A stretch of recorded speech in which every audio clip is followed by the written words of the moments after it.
How dare they? Like, how dare they not an ick? Like, no. Detached from those energy vampires.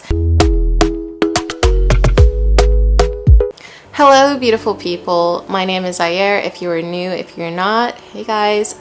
So today's video, I want to talk about how to be happy single. At the end of this video, you'd have learned my tips and tricks on how to be happily single. If you are a self-proclaimed lover girl, hopeless romantic, and you have been used and abused by someone's dusty son, this video is definitely for you because you do not deserve that. You are a lover girl at heart, a hopeless romantic. You deserve all the love and like a good quality love, not like mediocre, subpar nonsense. And honestly, I can say that my standards have skyrocketed since I've implemented these tricks, and no longer am I staying in relationships that don't serve me, as maybe he will change, maybe things will be different. No more of that. We are knowing our worth. We are expecting those around us to know our worth, and if they don't, we walk away. We are not staying to explain. No. That's a waste of energy. That's a waste of breath. No, we are walking away. Okay, so for the first tip and trick, we are decentering men. And I'm going to do a little preface for this video.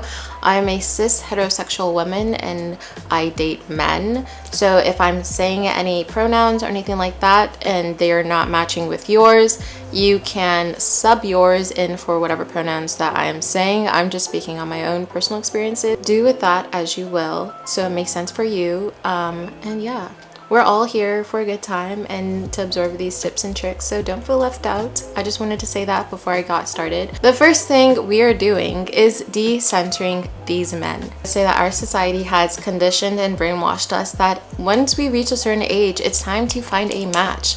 We need to settle down, repopulate the earth, buy a house, have a white picket fence, do the do's, go on dates, all that, get married, all that. Which is not to say that I'm a hater or that I don't want those things, but I will say that we do not need to feel pressured into doing these things so quickly or with the first person who approaches us, or any people who approach us. Like, no, we're not in a rush. Time is not flying by. It is, but not in that sense of the way.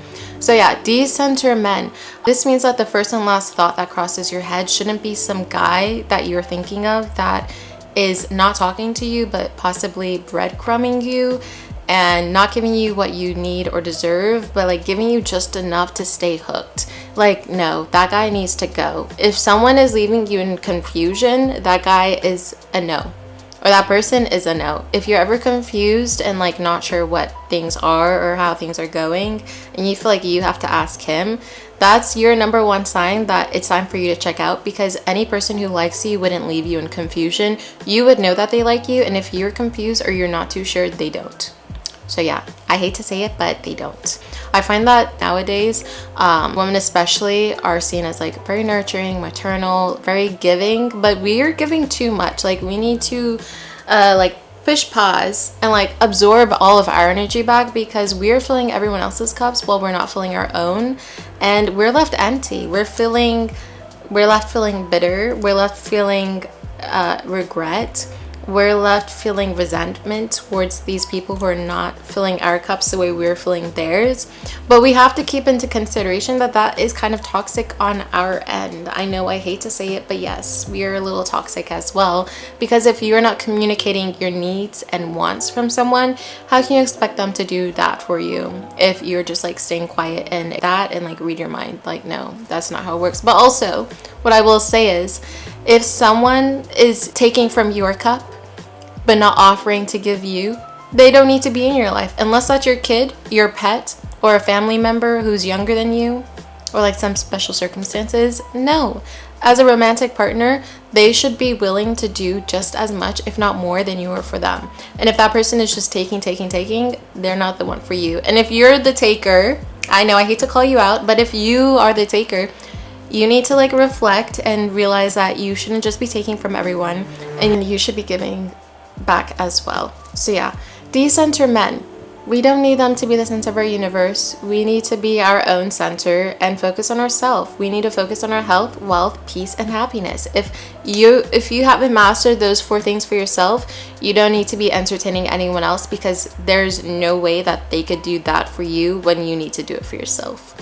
So yeah, Recenter yourself into your own universe.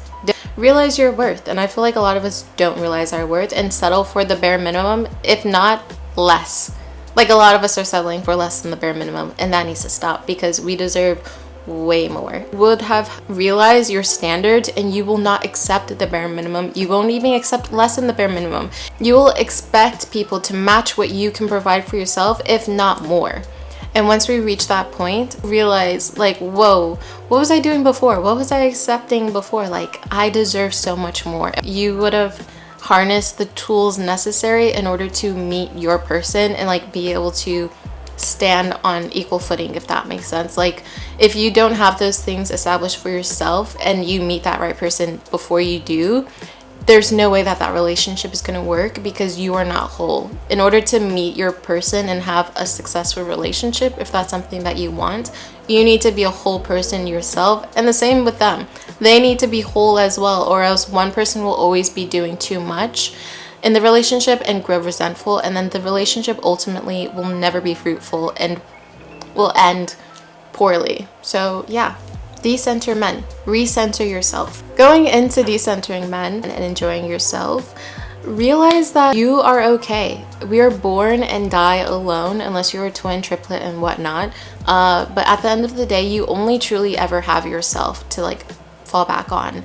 You should be the number one person you trust. If you're not trusting and listening to your intuition when it's telling you things, especially in relationships, you're going to be super duper unhappy.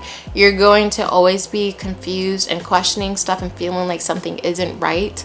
When you're ignoring your gut, you need to learn to listen to your gut, and you need to learn to be one with your thoughts, be one with your body, and like understand what it wants and needs. Understand when it's not being emotionally fulfilled or energetically fulfilled, or its cup is empty, and realize that when it's talking to you about certain people in your life, like, oh, this person, like whenever I'm around, I always feel depleted afterwards. You need to listen to your body. You need to be one with it and understand what it needs and wants and respect it. When we are not respecting what we need and deserve and what our body is telling us, you're going to be really sad and things aren't going to go well, especially romantically. With just being with your own thoughts, for a lot of people it can be scary, but after you practice and instill this form of like dating yourself and getting to know yourself, you're going to respect yourself so much more. And when someone comes into your life and they're not respecting you or seeing you as the person that you are, you're going to immediately get turned off and walk away, because how dare they? Like, how dare they not realize who and what you are and what you encompass? And how dare they try to not see your worth? Like, that's going to be such an ick. That's going to be a turn off, and you're going to walk away.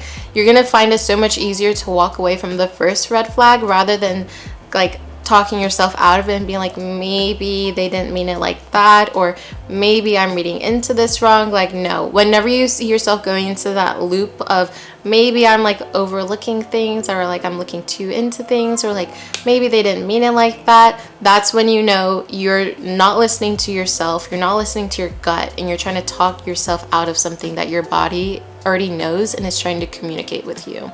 So yeah, learn to be alone, learn to be happy, learn to listen to yourself, and especially learn to listen to your gut. Your gut will save you and like get you out of the worst positions in life, and will honestly prevent you from even being placed into those like bad situations or bad relationships.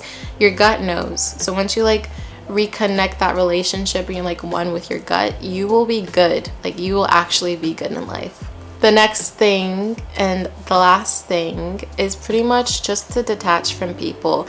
Knowing when to walk away is something that I think everyone really needs to learn in life. I find too often than not, a lot of people staying in situations and relationships longer than what is needed or what is even necessary, just for the sake of saying, well, I've been with this person for so long, or oh, I don't want to be single, or oh my gosh, I'm getting old and I want to have kids and I need to settle down, and yeah, this person doesn't meet me exactly where I want to be met, but it's better than being alone. Like, no.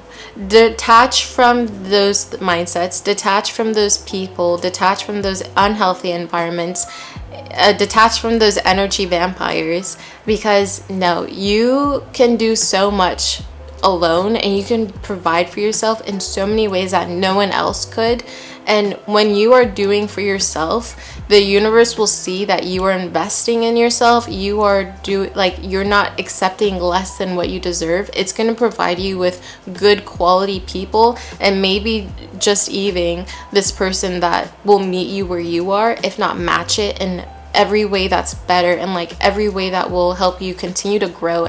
But if the universe sees that you are allowing less than what you deserve, it's gonna continue to provide you with less than situations, less than people, because you are not even acknowledging your worth. So how is the universe going to acknowledge your worth? Like, how are those around you going to acknowledge your worth if they see that you accept less than?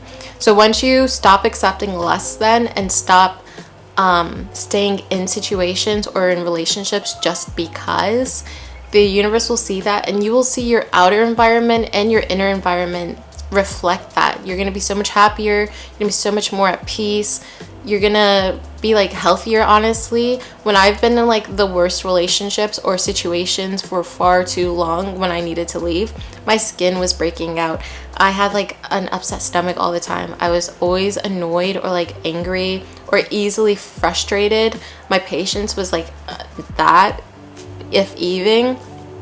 But when I realized my worth and realized what I am and am not going to accept from people, I've never been happier. Whenever someone shows me something that I do not accept for myself, I walk away, or I communicate to them that I'm not going to accept that, and it is what it is. Like, we either move on or we go our separate ways. But no longer am I left having to like problem solve in my head. No longer am I confused. No longer am I having to create these narratives or like dialogues to understand why someone did something the way they did to me if I don't agree with it. Because no, we shouldn't be doing all of that extra work for someone else. If someone is not meeting you where you need to be met, or doing less than what you expect, you need to communicate to them that it's like not it. Or sometimes you don't even have to. Sometimes it's easier to just walk away and say, okay, I'm not cool with that, and walk away. You don't always have to give an explanation. That's also another thing. Don't feel like you always have to give an explanation, because not everyone is deserving of an explanation. And that's not to say to ghost, because I'm not an advocate for ghosting. But I will say is, you don't need to go into great detail all the time. If you feel like this person is worthy enough to like go into that detail, then go ahead, like give them the details. But you don't always have to go into deep detail with every single person that you meet or come across just because you're ending things or something like that. Yeah, so I hope these tips and tricks have helped.